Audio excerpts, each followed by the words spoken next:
Assalamualaikum warahmatullahi wabarakatuh. Salam Om Swastiastu, Namo Buddhaya, salam kebajikan. Kami dari kelompok 10, materi competition analisis dari mata kuliah manajemen pemasaran.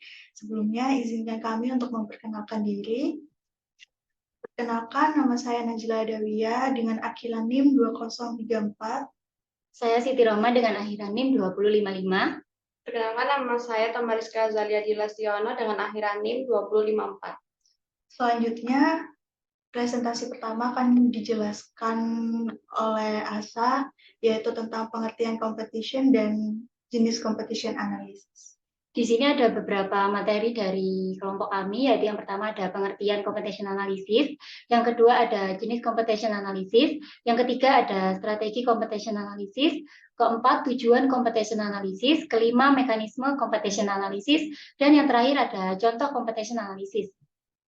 Yang pertama yaitu pengertian dari competition analysis sendiri, yaitu dalam manajemen pemasaran adalah proses menganalisis pesaing atau kompetitor dalam pasar di mana perusahaan atau organisasi beroperasi. Bertujuan bagaimana competition analysis ini, yaitu bertujuan utama dari analisis berkompetisi adalah untuk memahami dengan lebih baik bagaimana pesaing berperilaku, strategi apa yang mereka gunakan, dan bagaimana hal tersebut dalam mempengaruhi posisi perusahaan di pasar. Selanjutnya, jenis-jenis dari competition analysis. Pengertiannya sendiri, dalam manajemen pemasaran terdapat beberapa jenis analisis kompetisi yang dapat dilakukan untuk memahami pesaing dan lingkungan bisnis. Beberapa jenis analisis kompetisi meliputi yaitu yang pertama ada analisis pesaing langsung versus tidak langsung, yang kedua ada analisis Porter versus Five Forces, yang ketiga ada analisis perbandingan produk, yaitu yang pertama analisis pesaing langsung versus tidak langsung itu adalah mereka yang menawarkan produk atau layanan serupa dengan perusahaan Anda. Pesaing tidak langsung adalah mereka yang memenuhi kebutuhan yang sama dengan cara yang berbeda. Analisis ini membantu mengidentifikasi bagaimana Anda dapat bersaing dalam pasar dan bagaimana perbedaan antara produk atau layanan Anda dengan pesaing lainnya. Selanjutnya, yang kedua ada analisis Porter, yaitu mencakup 5 kekuatan yang mempengaruhi daya saing dan profitabilitas dalam sudut industri. Kekuatan-kekuatan tersebut meliputi ancaman pesaing, ancaman produk pengganti, negosiasi kekuatan pemasok, negosiasi kekuatan pembeli, dan ancaman masuknya pesaing baru. Analisis ini membantu dalam memahami struktur industri secara keseluruhan. Yang ketiga, ada analisis perbandingan produk, yaitu produk atau layanan pesaing langsung dibandingkan dengan produk atau layanan yang ditawarkan oleh perusahaan Anda. Ini membantu dalam mengidentifikasi kelebihan dan kekurangan masing-masing, serta menentukan bagaimana Anda dapat memposisikan produk Anda dengan lebih baik di pasar. Selanjutnya, ada analisis SWOT pesaing. Yang kelima, ada analisis segmentasi pasar. Yang keenam, ada analisis harga. Yang analisis SWOT pesaing, yaitu pesaing berfokus pada mengidentifikasi kekuatan, kelemahan, peluang, dan ancaman dari pesaing Anda. Jadi ini membantu Anda memahami bagaimana pesaing tersebut dapat mempengaruhi bisnis Anda dan bagaimana Anda dapat meresponnya. Selanjutnya ada analisis segmentasi pasar. Apa sih analisis segmentasi pasar ini? Yaitu melibatkan pemahaman tentang bagaimana pesaing Anda memilih untuk membagi pasar dan menargetkan segmen tertentu. Ini dapat membantu Anda mengidentifikasi segmen pasar yang belum tersentuh atau terabaikan. Yang keenam ada analisis harga. Mengidentifikasi strategi harga pesaing termasuk apakah mereka bersaing dalam hal harga rendah, nilai tambah, atau premium. Ini membantu Anda menentukan bagaimana Anda dapat menetapkan harga yang kompetitif. Selanjutnya akan dijelaskan oleh rekan saya.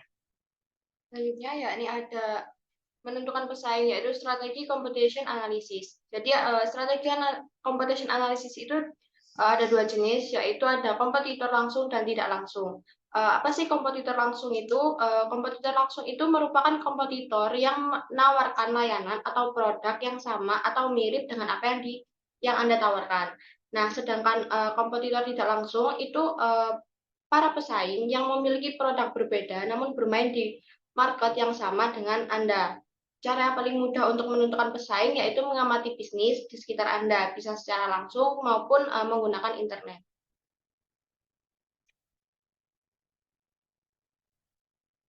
Setelah menentukan kompetitor, selanjutnya yaitu mendalami produk yang mereka tawarkan. Ada beberapa hal yang dapat diperhatikan dalam target yang mereka sasar. Yang pertama ada harga produk, karakteristik ataupun solusi yang ditawarkan, cara mereka masuk ke pasar, kelebihan dan kekurangan, keunikan atau nilai tambah, kemasan atau cara distribusi, pelayanan, atau hal yang bisa Anda temukan.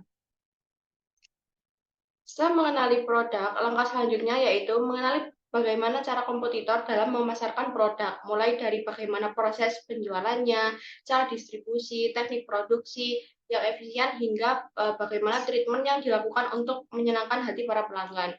Nah, Anda juga bisa meniru cara mereka dalam melakukan promo atau mengadakan diskon. Ini bisa memberikan gambaran untuk Anda dalam melakukan pemasaran yang lebih baik. Selain produk dan pemasaran, Anda juga bisa menganalisis bagaimana mereka bekerja. Sistem bisnis ini tuh merupakan hal yang sangat penting untuk mencapai output yang produktif dan efisien. Anda bisa meniru kelebihan yang ada pada kompetitor dan menerapkannya pada manajemen bisnis yang Anda jalankan. Contohnya adalah penerapan teknologi CRM untuk meningkatkan omset penjualan. Jangan anggap remeh bisnis yang memiliki toko sepi ataupun kantor yang kurang meyakinkan. Bisa jadi mereka tidak fokus di dalam penjualan offline-nya, melainkan fokus pada penjualan online. Nah, strategi digital marketing sangat efektif dan bisa distraksi kompetitor yang belum mengenal dunia digital. Dan di zaman sekarang sudah serba digital, maka sebaiknya Anda waspada dan selalu mengamati kompetitor di dunia online, misalnya media sosial Instagram, Twitter, YouTube, Facebook, dan lain sebagainya. Selain media sosial juga perhatikan apa yang mereka memiliki blog yang menguasai internet. Biasanya bisnis era sekarang itu juga mengandalkan SEO atau Search Engine Optimization. Amati setiap peluang dan terapkan pada bisnis atau produk yang Anda miliki. Buat produk atau layanan Anda paling unggul dan bersaing agar mendapatkan hati calon pelanggan. Kompetitor analisis tidak hanya dilakukan sekali, melainkan harus dilakukan secara berkala karena pasar akan terus berubah dan kompetitor juga terus akan bertambah. Selanjutnya yaitu ada mekanisme competition analysis. Jadi di mekanisme competition analysis ini ada identifikasi kompetitor bisnis, ada identifikasi market kompetitor, dan juga ada analisis pengalaman dan kepuasan konsumen. Nah, untuk identifikasi kompetitor bisnis sendiri ini kita ambil contohnya seperti Google ya. Mengapa Google? Karena Google itu kan media digital yang sangat banyak dikunjungi oleh masyarakat zaman sekarang, terutama mahasiswa yang sudah termasuk di era globalisasi yang dimana dapat diandalkan dengan mencari jenis produk atau jasa yang Anda tawarkan. Cukup banyak sekali bisnis yang ada di Google dan juga media sosial lainnya. Nah, selanjutnya yaitu identifikasi market kompetitor. Nah, identifikasi market kompetitor ini adalah suatu ekspektasi konsumen atau permintaan suatu pasar yang diamati melalui website, pesan, atau kampanye yang dilakukan pesaing. Nah, ini bisa menjadi market selain ada di dunia offline, juga market ini bisa dilakukan di market online seperti Shopee, Lazada, dan juga market-market lainnya. Nah, yang ketiga yaitu analisis pengalaman dan kepuasan konsumen.